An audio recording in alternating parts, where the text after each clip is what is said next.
Hola, buenos días. Buenas tardes a todos. Wherever you are in the world listening, we extend you a warm greeting. I'm not Chris Marquez. He's taking a well-earned break this week, so I, Paul Hennihan, I'm standing in on hosting duties for this week. Now, this is the first time myself and Joe have done this, flown solo without Chris, so we apologise in advance as anything could happen in the next hour or so, but we'll give it a go. So, as I said, I'm joined this week by my good friend, Joe Edwards. Joe, how are you? Hello, Paul. Hi, everyone. Yeah, not too bad. First time back in a long time. My first episode of the season, first episode under the rebranding to Malaga Insiders, and the first time I've heard that wonderful intro that Chris took the time to sing back in the summer. Yeah. Well, we're over that period. We've had some comments recently about your whereabouts and asking about your welfare. Obviously, you've been missing. Comments like, where's Joe gone? Is he alive? Has he been abducted by aliens? So do you want to give us a quick rundown of where you've been and what you've been up to? Because it's quite exciting. So sure. Everybody want to hear? True. Okay. Well, I'm glad that people miss me. I think that's a good sign. So obviously, as soon as the season ended, when did the season end? June? Because Segunda goes on to June, right? So got married twice. The first time to the same person, I hope. Huh? To the same person, I hope. To the same person, exactly. Okay. Yeah. The first time was the first time was legally, and the second time was more symbolic. That was in August. So obviously just when the season started, so perfect timing. But to keep it on brand, both weddings were in Spain since my now wife is Spanish. I think everyone can imagine how nice it is to get married in Spain when you have the guarantee of good weather, cold beer, and just, yeah, a really good time. And then naturally, as people get married, they also have a honeymoon. So then I spent, while I had all of August in Spain, I had nearly all of September in French Polynesia, on the other side of the world. So yeah, nearly 3 weeks there, island hopping, enjoying the sun, doing excursions, relaxing, but yeah, an amazing time. So that's where I've been for the last few months. I've tried my best to keep my eye on Malaga. It was difficult when there was a 12-hour time difference, especially in French Polynesia. Of course, I wasn't watching any games live. Although, I mean, the games were kicking off at 9 a.m., but that was usually like the prime time because we were out and about doing things. But yeah, I'm happy to be back and looking forward to diving into, well, not sure about the game, but it's good to be back. How about you, Paul? How are you doing? You okay? Yeah, I'm great, thanks. Yeah, over the summer I was in Spain for a couple of weeks as well, and I've been to a couple of games, as viewers and listeners will know. And I'm away again this week for the Depor game, but we'll get to that later on. Very nice. Must have been a nightmare having to spend 3 weeks in French Polynesia, so we'll leave that there. So, yep, this week, all things Malaga again. We'll go through a review of the Racing game, and we'll look at the Depor game coming up at the weekend. So, first up, Racing away in El Sardinero. A difficult place to go on the back of a couple of defeats. Looking at the lineup, what was your thoughts on the lineup, Joe, for the game? So I think when I saw it, so like I said, I've been keeping an eye as much as possible over the last few weeks, but I noticed that this lineup was, in my opinion, not as strong as other lineups. But then when you see everything, the squad is pretty depleted right now. I'm not sure there was many more options. For example, I would much rather Juanpe not to be starting, but then what would the alternative been? Would it been start Aaron? But again, then maybe that's quite lightweight to be going away to one of the best teams in the division, although their form was up and down. Yeah. But yeah, I'm not sure what else could have been done. I think if you look at the bench, there's a few options there, but yeah, I don't think the lineup with the options on the bench would have made a huge difference to the result. No, as far as I can see. think you're right. I mean, the only thing I thought of, and we mentioned that last week as well, with in the preview of the game, that with Einar being suspended, I thought he might have gone with Resio at the back and moved Murillo out to right back, because I think Resio had a decent enough game against Huesca. He didn't really do anything wrong in that game, so that would have been, I thought, a chance to give him another game and a bit more minutes under his belt. But as it was, Murillo stayed in the centre and Joaquin played on the right back slot. But yeah, I mean, you're right. I mean, it's slim pickings at the moment with all the injuries, and it is a bit. Yeah, it's a bit. Slotting people in to cover. I mean, Wampe centre midfield, holding midfield. There was, he played there last week as well. But with the likes of Izan away and Luismi injured, there's not a lot of options in that. Although Brasinac was on the bench, and I'm a bit puzzled as to why he's not getting a game. But we'll get into that. Yeah, the lads were saying in the Malaga Insiders WhatsApp, apparently, it's kind of confusing everyone, considering he was brought in potentially to be first team, and this could have been a great game to have a bit more solidity in the midfield. But yeah, well, I think I'd read somewhere in one of the forums or whatever it was online that, and I don't know how true this is, but he wasn't Payser's signing. I think he was. So I'm not sure how true that is, but it maybe makes sense and why he's not actually been starting games, particularly with Luismi and Izan not being available. But yeah. So first half, I thought Malaga started quite well. Daniel Lorenzo had a free kick on the left, which he whipped in and just went wide of the far post. I thought we played all right. There wasn't much else happening, although I don't think we were in any trouble. Joaquin had a goal offside on the 40th minute, which was miles offside. Yeah. It wasn't even close. Although I think the ball could have been played a bit quicker to play him in.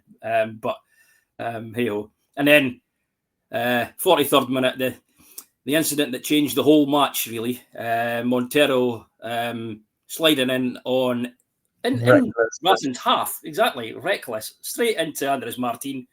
And at the time, in my notes, when it was given a yellow, I had written down, is that hard? Is that lucky?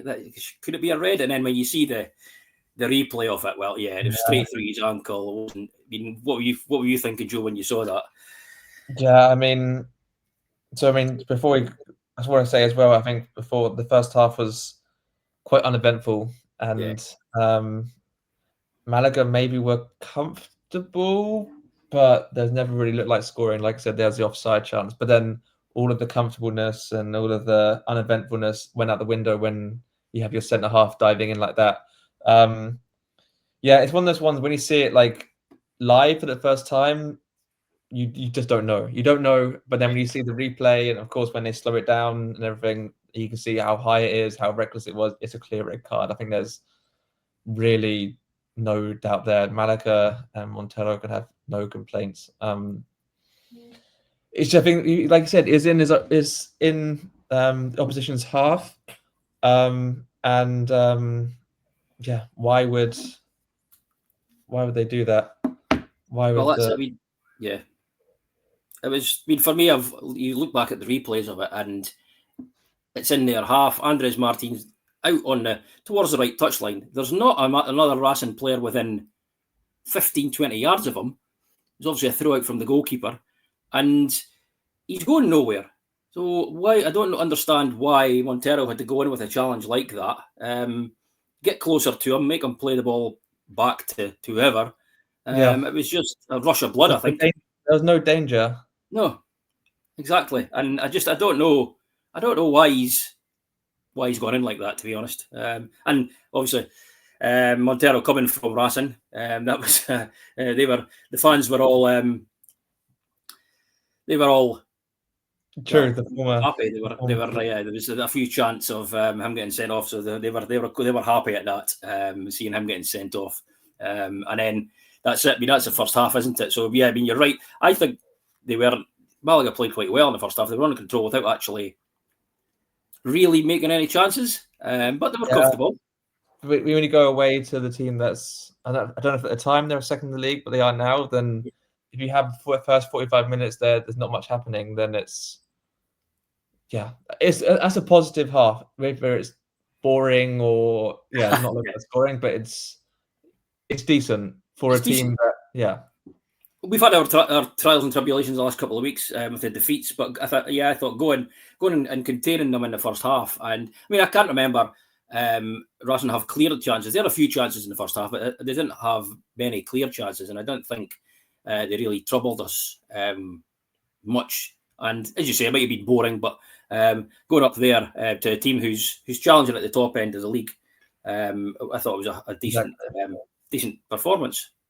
But when your centre half does that, it almost ruins all the hard work, and then does exactly. No one gets sent off on purpose, but it was unnecessary. It was, Even if you won the ball or it's still a challenge that doesn't need to be made, and you're putting yourself and you're putting the decision into the referee's hands, which you never want to do. Absolutely, yeah. And then it leaves you short for the second half against a team of that quality, and a team that have got that quality in the final third with Mandres Martin and Villa Libre and these sort of players who, in their previous games, all the strikers are scoring. All the guys up front that are scoring are Jeremy Aravallo, and you're just giving yourself problems by leaving your team short like that. So I mean, it wasn't the most most intelligent decision, I don't think. But so that's it. We'll go into half time 0-0, but then we're down to 10 men. So coming out into the second half, what was your thoughts on moving Wampe back to centre half to cover there? I mean, it's like you said. Was there any other options? I don't know. I feel like it's a bit of a panic move. If I check the bench, I can't remember who it was on the bench, but I don't know. Like I said, the squad is depleted. Was Resio on the bench? I can't remember. Resio was on the bench, yeah. So that would have made sense for me. Yeah. Maybe bringing off Lobetti at that point, and putting on Resio and leaving Wampe in midfield would have been a more sensible option. When you take then you make the defense a bit more solid, but then you're losing your midfielder, and then your midfield can get breached easily. I literally wrote in my notes, Racing just ran riot, and that was the case in the end. Well, that's it. Yeah, exactly. So once we were down to 10 men, they just ran riot, didn't they? Yeah. But one of the notes I wrote down is that Andres Martin, wow, he is a player. He had another goal chalked off for offside as well, I think, and they had a couple of goals disallowed. But I mean, the quality in Racing, of course, is a lot higher than Malaga, especially in the forward line right now. But absolutely. It was just a shame that they had to play for so long with 10 men in such a difficult stadium, and well, that's it. Yeah, so I mean, the first Racing goal came on 61 minutes, and the ball was played in behind Hawking. But for me, Sangali's first touch was terrible, and it took him straight to Herrero. But Herrero at fault for that? I wrote down as well, question mark. Like, it wasn't as assured as you expect from him. I wouldn't put it down as like a blatant error, but it was a bit didn't really, what's the term, didn't really commit enough, and then the ball bounced off him, and then it's a simple finish for Villa Libre. Yeah, I mean, for me, the ball, Sangali's ball was too far in front of him, and as a keeper, as you say, you've got to commit to that. Go down with your body and your hands, and I think, you take, and then you take a clatter from the guy, but you've got the ball. And I thought it was close enough to him to be able to do that. I don't know why he went with his legs and trying to make his body big to try and block the shot. I mean, for me, it was just weird, And then as soon as Malaga score, then it's all uphill from there. Yeah, exactly. When the 0-0 was, let alone that was already difficult. But then coming back from 1-0 is Yeah, I mean, yeah, exactly. And it's not, as you said, and then they ran riot because they were picking off runs through the middle, runs through wide, and just playing balls in behind that we couldn't cope with. And as you said earlier, there's 2 goals disallowed. Via Libre had a goal disallowed first of all, not long after he scored, and then Andres Martin had the goal chopped off as well, which was on first view, and I thought he's offside. But when you see it again, it was very, very tight. He wasn't that far offside. It was only millimeters, I think. Which, I mean, at the end of the day, if he'd scored then they could have scored 4 or 5, which it was going to look like anyway. But it was in the end 3-0 was not terrible. I mean, no, like I said, any loss is bad, and then in the manner as well. It wasn't like I think it was the end. Racing better anyway, but then when they're playing against 10 men, then very, very unlikely for Malaga to take anything from the game. Yeah, as they have done for most of this season so far, Racing. I think this is the 5th game out of 8. Wow. They've played against 10 men. Although one of them, I can't remember exactly who it was, maybe Ibar. I think the sending off came in the 89th minute and they were already winning. But every other win they've had, I think, has been against 10 men. So that's continuing the trend. Although I think, obviously the Montero sending off was a clear red card. So I can't really complain too much about that. I haven't seen the other ones, so I don't know if there's a conspiracy theory around that or not, but I doubt it very much. but I think sometimes they say it's also difficult to play against 10 men. You got to break them down. So, yeah. That's it. I mean, when it went to 1-0, you're thinking it's damage limitation now, especially with the chances they created, two offside goals. And then I think it was inevitable. The second goal went in where they played it down the left and cut back for Jeremy to knock it into the net. Mm-hmm. Don't know about you, but I felt Murillo, who was in the middle marking Jeremy, I thought he was looking at the ball, not the player he was supposed to be marking. Yeah, I think one of the best traits in the defender is the ability to read the play or to be aware, and none of those traits were there in that moment. Was it a bit of panic, do you think? We're getting absolutely outplayed here, and what do we do, basically? Yeah, but then when you're getting, like I said, especially as well with, you've got the players less player as well, but you still have to do the basics, which is not ball watching. But again, I think we're going to be too harsh. Like I had to defend for 45 minutes against one of the best attacks in the league. I think they scored the most goals in the league, Racing. So yes, I think they have. Yeah, I think. I don't think you can really. Sorry, go on. On you go. Sorry. No, I was just saying, I don't think really any Malaga play was bad.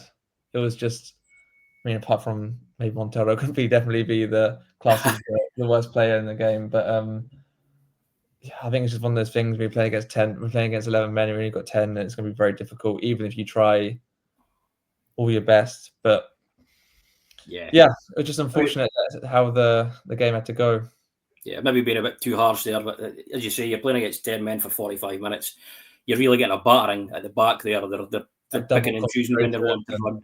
Yeah, and it's easy just to lose concentration, isn't it? And keep your it's hard to keep your concentration for that length of time when you're having to defend like we were for that period of time.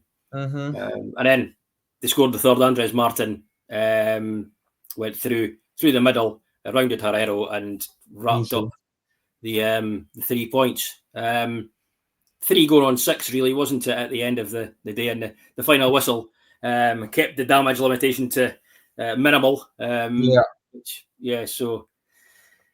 that wasn't a great result for us. I mean, we said last week that I'd have been happy to go there for a point. I don't think we were looking anywhere near good enough to bring anything home. No. On past performances, but the manner of the defeat hurts a little bit given the first half performance, I think. Yeah, it's like even though Malaga before the red card didn't look like scoring, if they went in the second half with 11 players, then there's always a chance. Like a counter attack or a mistake from Racing, there's always a chance. But with the 10 men, it was really. They've been conceding goals as well. So getting a quick goal after the break and in the first 15 minutes, and puts thoughts into their mind as well, Exactly. Yeah. But yeah. So it's another Racing win against 10 players once again. Yes, and another defeat for Malaga. So I think the $1 million question is, where do we go from here? We're currently in the relegation zone now, worryingly, 8 points from 8 games. We've got another hard one coming up against the league leaders Depor on Sunday. Where do we go from here, and what do we do? And then the other question, obviously, that's on fans' lips is, what's PSR's future?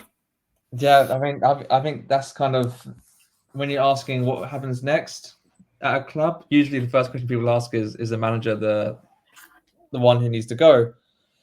Look, we've had this question. So I've been doing this now. I've been listening to the original Geary cast for God knows how long, like a few years, and ever since even when I started doing this in March or so, people were asking then, is it time for Pellicer to go? Yeah. Look, even at the time, it could have happened. Maybe it should have happened. Do you trust the club to make the decision? The club going to spend the money to bring in?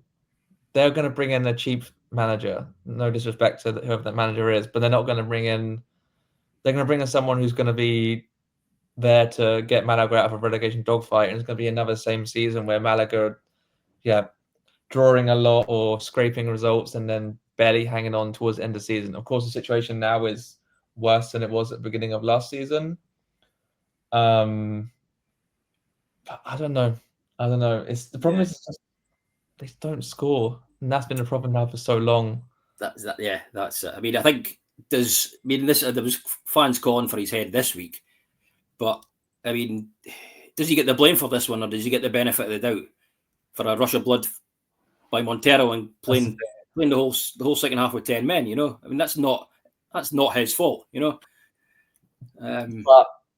like I say, yeah, it's true. Like I say, you go away to the second best team in the league, the team that nearly got promoted last season, and you're playing the second half of 10 men, then that's not on the manager. And like I said, the first half was all right.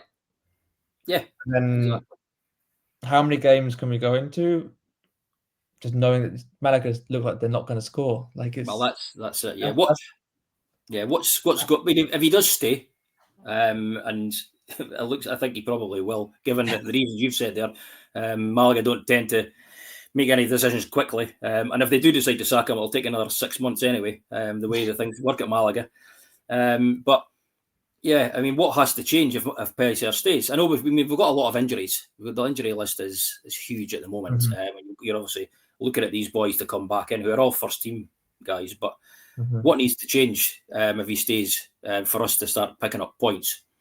I'm not entirely sure. I think is he capable of changing it? That's it. Yeah.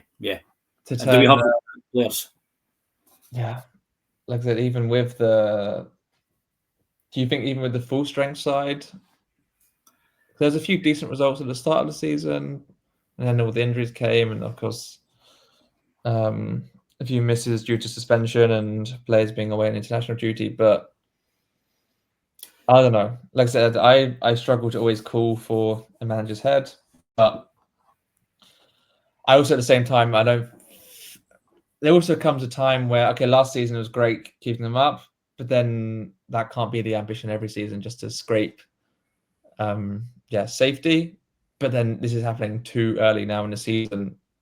The fact that the performance is so bad. But also, when it happens early, that's when you have the time to make a change.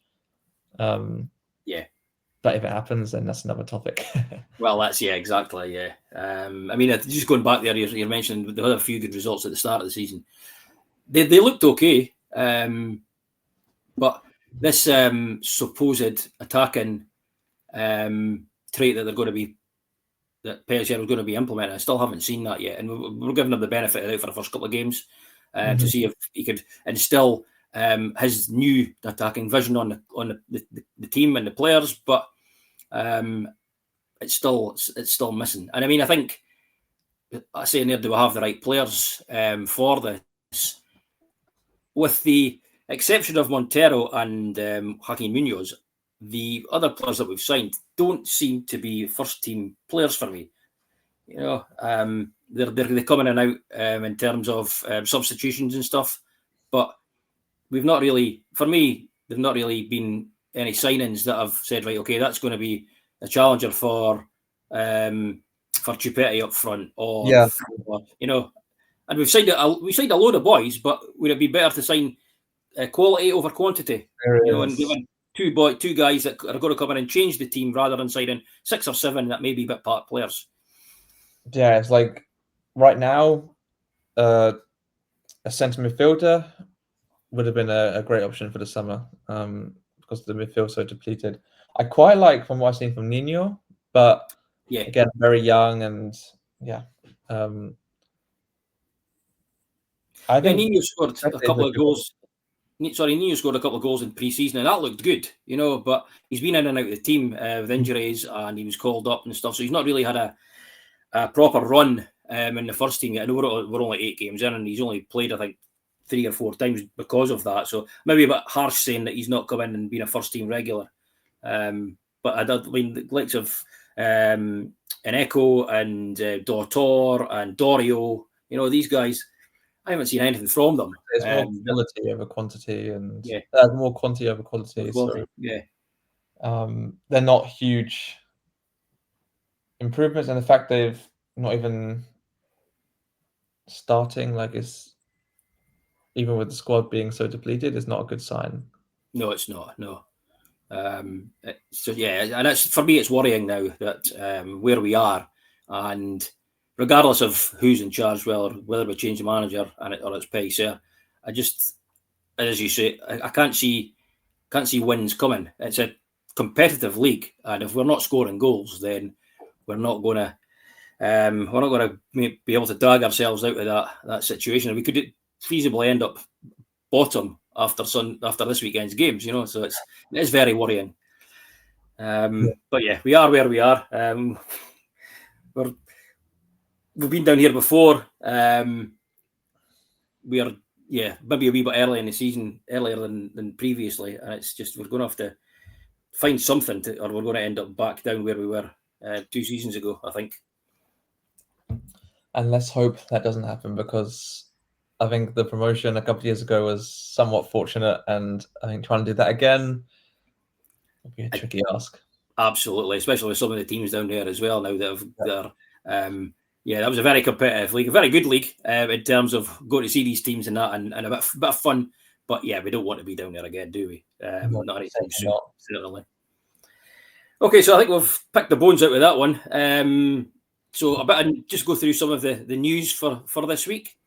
The Copa del Rey draw was made yesterday, and pits Malaga away against Estepona again. Same draw as last year, where we lost 3-2. So that's our first game in the Copa del Rey. Are we too bothered about the Copa del Rey, given our league position, Joe? Or do we just write that one off? And I think every club loves a cup run, but I think a club in Malaga's situation is probably not the. I'm not sure how much money it brings in each win you have. Of course, in English football, when a team gets an away draw at a Premier League club and they get a lot of money, I don't think it's quite the same in Spain, especially when Malaga already. Also, when Malaga will always be playing away when they're playing the smaller sides. So, I think it's okay. Yeah, let's see what happens. There's a very high chance it could be the same result as last season. If they get through this first round, then I think it's not going to have a detrimental effect, but it doesn't need to be a focus at all, a cup run. I think the only good thing I can see from it is if we get a cup run and we can get a bit of confidence. Touch wood. I mean, we got beat from Estepona last year, but a bit of confidence and a bit of ideas of how we should be playing and get a couple of wins. But get some of the strikers scoring, and that'd probably be a key outcome from the game. But it's interesting. It's exactly the same draw. Absolutely, yeah. So we'll see how that one plays out. I think the games are towards the end of October for that one. Another bit of news, Isan Marino, as we mentioned earlier, is away on international duty with the Spanish under-20s in the under-20 World Cup.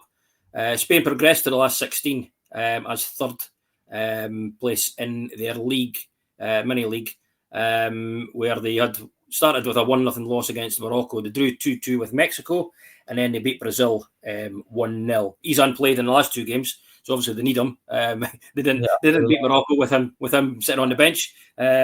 So he played those two. So they now play Ukraine tonight in the last 16. So we'd probably be, even if they go out, we'll probably be without him anyway at the weekend, given the travel time from Chile. Yeah, but yeah, it might be the best place for him would be on the bench. But hopefully Spain go on to win that and get into the quarterfinals.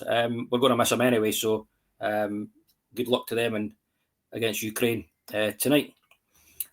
Just on that, Joe, are we missing Isan in the middle there? Him and his partnership with Louise Me? I think so for sure, especially at the back end of last season. I think he had some great performances. And again, would you rather see him than Juanpe? Probably. Yeah, I mean, of course, it's always great when players get to represent their country, especially on the biggest stages at their age group. But there's also then the effect on Malaga. But I think being at that World Cup's the best place for a player if they're called up. So of course it'd be great to have him in the side, but you also hope that him and his nation can go on, and that also bring him back with some confidence as well. So fingers crossed in their game tonight. Yeah, it's unfortunate that Louise Me's injured as well. We've lost the two of the holding midfielders that developed such a partnership at the end of last season. We'll just have to like London buses. From a selfish point of view, obviously we'd want him here, but we can't take that opportunity away from him because he thoroughly deserves it. Yeah, completely agree. On to the other Malaga team results. Atletico Malagueño lost 2-1 to CA Antoniano. That was the fifth game of the season. They've yet to record a win. A bit like the big team, they're having a bit of a problem there. They have 2 draws and 3 losses, which leaves them second bottom of the Segunda Federation Group 4. And incidentally, they take on Estepona this week at the weekend. So if they get a good result there, Joe, do we just let them take Estepona on in the cup? Yeah, right. You get the scouting report nice and early, and also you can just send over the same players. Interesting that's happening. Of course, it's been a difficult start to the season, but for young players going into a higher division, it's always tricky. You see that with a lot of teams. That's B teams that make it higher, but of course, this is a brand new experience for all of the players. So let's hope this next weekend they can, knock Estepona's confidence a little bit as well. Absolutely, yeah. As you say, I mean, it's a step up, and it gives them. I mean, they might not be getting the results they want, but it's the experience and helps them, and then bedding into a new league as well. You know, the first games are always going to be tricky, but getting that experience and getting that know-how is important, I think. At least they're not bottom. That's fine. Yeah, exactly. Yeah. And then moving on to the ladies, the Malaga Femenino, they lost 1-0 at home to their Getafe counterparts. They're currently 9th in the table with 2 wins, 2 losses and a draw so far from their first 5 games. And they travelled to Sporting Huelva, who've only played at the start of the month in the Copa de la Reina. But unfortunately they lost 3-0, so that may be another hard game for them this weekend. So that's all the news we've got so far for this week. This weekend, Malaga see the visit of league leaders Deportivo La Coruña to La Rosaleda. So in contrast to Malaga's recent form, Depor are high-flying. They're at the top of the league. They've picked up 16 points from their first 8 games, level on points with Racing, as we mentioned earlier, and they're still unbeaten in the league. 4 wins. Only unbeaten team, I think, in the top 2 divisions in Spain. Yeah, that's right, yeah. They drew their last 2 games, but before the 2 games before that, they won, scoring 9 goals and only conceding 1. So, Joe, another hard game coming up on the horizon. Given the injury list and Montero's suspension, what's your thoughts on how we should line up against them? Do we go the same because we don't have pretty much any players, or do we change it up a bit? Yeah, I mean that's the difficult question. I think Aina, are we back from suspension? Yes. So at least one defender out, another defender in. Let's see what happens this game. Hopefully, no more red cards. Yeah, it's difficult to really know what changes could be best. Is it worth it again? Like you suggested, putting Murillo over to the right side, then bringing in another defender, a bit more solidity, but then also, okay, even if you're playing against probably the best team in the league, when you're at home, is it a time to really be a bit more braver and try and get something? But attacking wise and midfield wise, I'm not sure as much I'd change. Of course, Aaron is a really nice player, but he's put him in from the start right now when, I don't know. How about you? Would you pick Nathan? I don't know. It's a difficult one, isn't it? As I say, we're short on numbers. I don't think there's much we could do in terms of changing the attack apart from potentially Aaron. And I'm not sure how far Nino's away from making a return either. That's doubtful, which can mean it could be anything. Exactly. Yeah.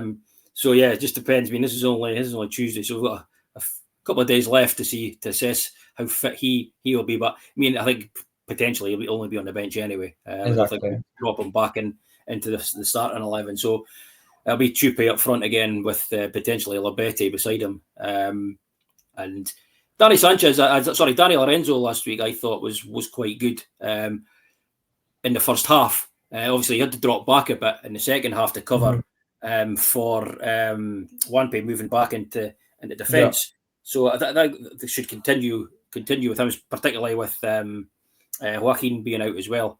Been good to have him back. Obviously, he was missing a lot last season. That's it from his injury, being out 6 months. He's just feeling his way back into the team, and I thought he was good. Yeah, David Larubia, you're going to obviously play him on the right. So for sure, it's whether we play Rafa from the start again or he drops to the bench. But in defence, as you say, what do we do? It's slim pickings again for this week with Montero being out and Einar coming back, and the only thing we can do is maybe move Murillo over to the right and put Recio in. Yeah, of course. There's also Danny Sanchez at left back, but I'm not sure how much of a difference that'll make right now. Well, I thought actually Danny Sanchez. I thought when the second half he came on last week playing in front of Victor was quite a good move, a brave move to start with. But then about 20 minutes later, took Victor off and moved them back again. It could be an option to free up another attacker if you put. But let's see. It's of course going to be a very difficult game. Talk about Malaga's players. Depor have also got some quality players. Do you see that goal in Jeremiah last weekend? I did, yeah. I was just coming on to that, actually. The dangers that they possess in their team. You've got David Meya, Soriano, Luis May Cruz, Stoichkov. Luis May Cruz is really good. Their top scorer as well, I think. Zakaria. Zakaria, that's Stoichkov, yeah. Aye. It's, I don't know why. I think we've had this debate before. Maybe it wasn't here. Maybe I had it with Matt and Luke. So why was he called Stoichkov, or why was he having Stoichkov on the back? It was because his dad liked Risto Stoichkov, and when he started playing, he put that on the back rather than Zakaria. So it was a bit of a strange one. Interesting. And then Jeremiah as well, and the boy they signed from Sassuolo, Samu Militieri, looks quite handy as well. So just listing all of their quality players, and we don't even know who's going to be fit to start for Malaga. So it's quite the opposite situation. It's depressing. Yeah, I mean, all these boys are all these boys are the ones that are playing up front and scoring. Exactly the same with the conversation we had last week of all the threats that Racing had in the likes of Andres Martin and the Buffalo and all that. You know, and it's just, it's depressing, really is. So I mean, I think we're going to be up against it again, in terms of the movement and the pace that they've got. Having a look at some of their goals this season, it's a mixture. You know, they've in behind it, down the wings. They had that incredible passing goal as well, didn't they? Or like one touch goal, and then. But at least you'll be there to cheer the lads on and to get them over the line. Well, yeah, because my input's going to have a great effect. So yeah, I mean it's another tough one. I mean, having a look at some of them, the goals that they've scored as well. I mean, certainly against Mirandés and Huesca, who they really thumped. I think it was 4 and 5 they scored. The defence has gifted them quite a lot of goals, and I'm thinking, well, yeah, we're quite handy at doing that sometimes as well. So it's not looking good. They really take their chances as well. I'm sure they have one of the lowest big chance misses in the league, so they take all their chances, and it's going to be very difficult for sure. They also have the highest. They have the best goal difference. I think they have the second highest amount of goals, just behind Racing. And I think so. Yeah. They also don't concede a lot, so it's like the perfect blend. Whereas Malaga don't concede loads, but they just don't score at all. So that's the problem.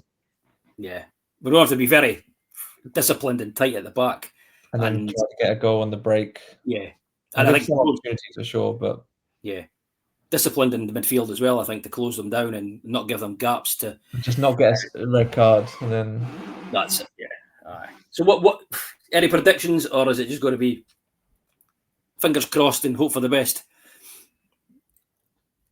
You know, my first thought was it's going to be like a 2-2 draw or something, but then Malaga aren't going to score 2 goals. Look, I'm going to go 1-0 Malaga. I'm going to be optimistic, and it will take a lot for that to happen, but it's possible. Yeah. How about you? Yeah, I mean, I don't know. I'm optimistic with these sort of things, but I can't see anything. A draw would be a good result for us this week, I think. Particularly, I mean, we've mentioned it already, depletion in the squad and exactly. All that. So, I feel like I couldn't predict a draw on my first day back. I have to be optimistic. That's what I like. Yeah, good.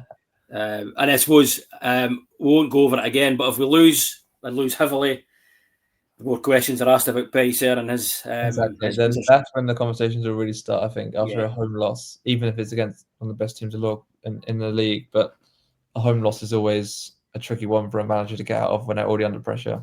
Yeah, absolutely. And that would extend the run to 5 defeats in a row as well. So that's Sporting sacked their manager after 5 defeats. So yeah.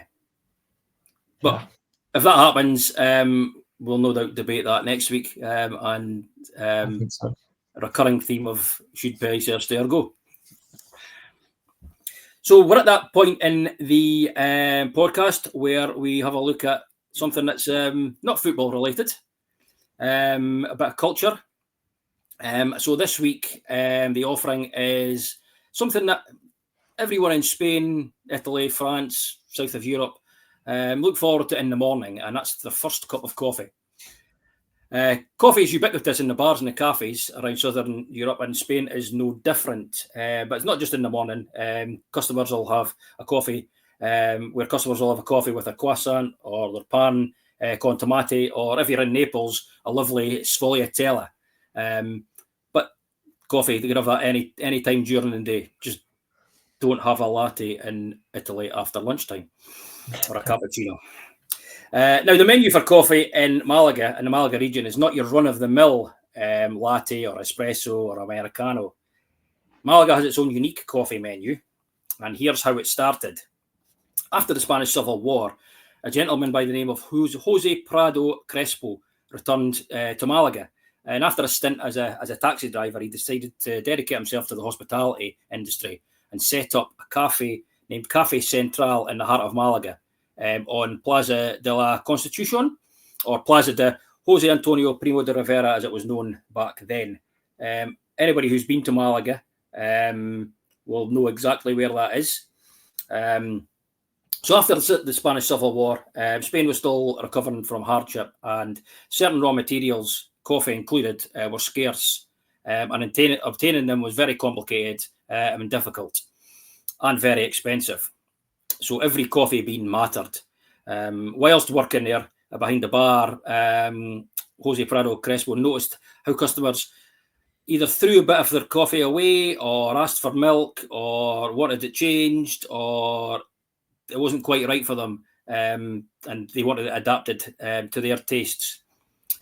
So with this being scarce, he felt this was a waste and something he couldn't afford. So after much thought, he decided to fix that and set to work to bring order to the taste of his customers, having studied the preferences of his regulars. This resulted in 9 different types of coffees of varying sizes with varying amounts of milk, right from a pure espresso or a cafe solo, right down to a cafe nube, which is pretty much 90% milk and 10% coffee.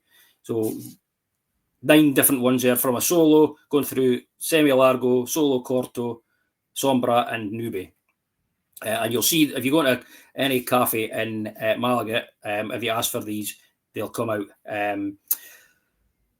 What Prado did as well, humorously, because he set up a menu, he put two rows of 5 coffees on the menu, but he only had 9. So humorously, he added another coffee to that.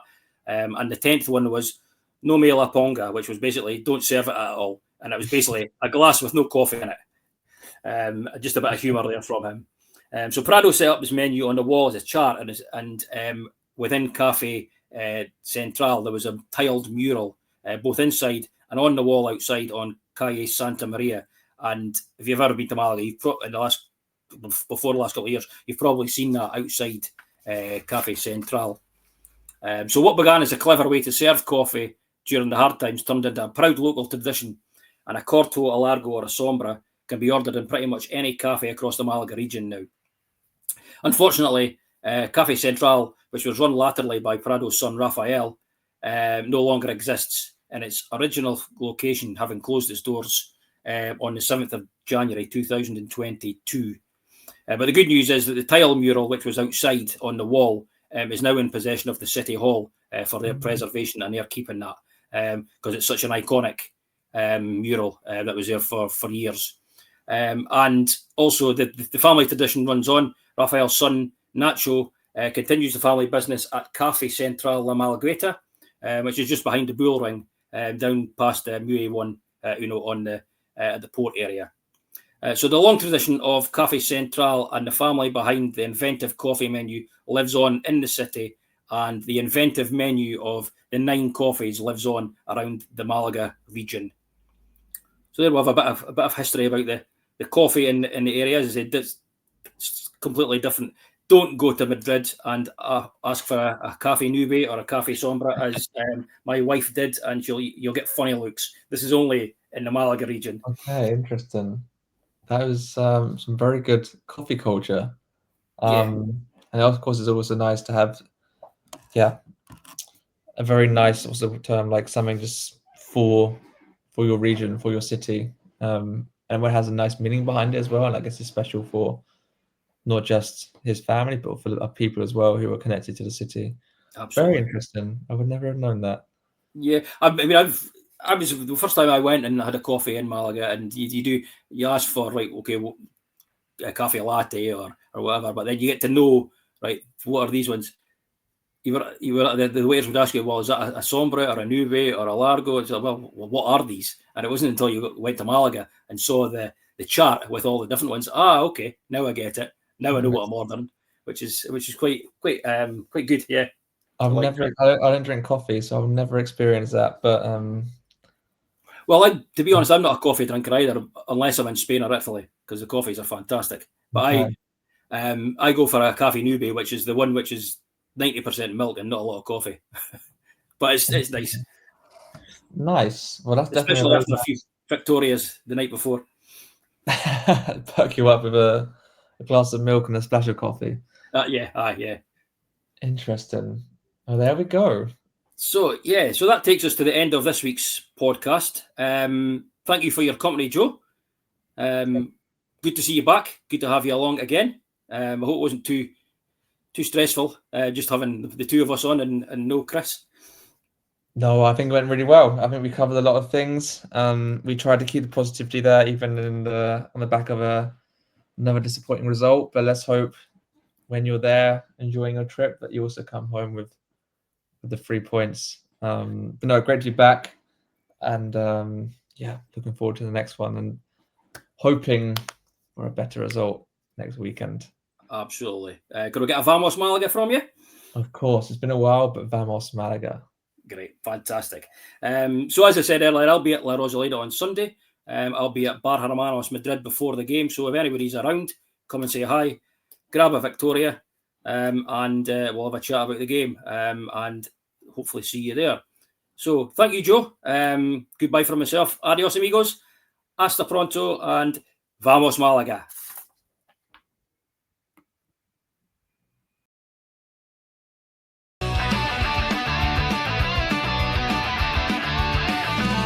From Sweden to the UK, down to the coast, we ain't locals, but we scream the most. La Rosaleda, second home, singing for our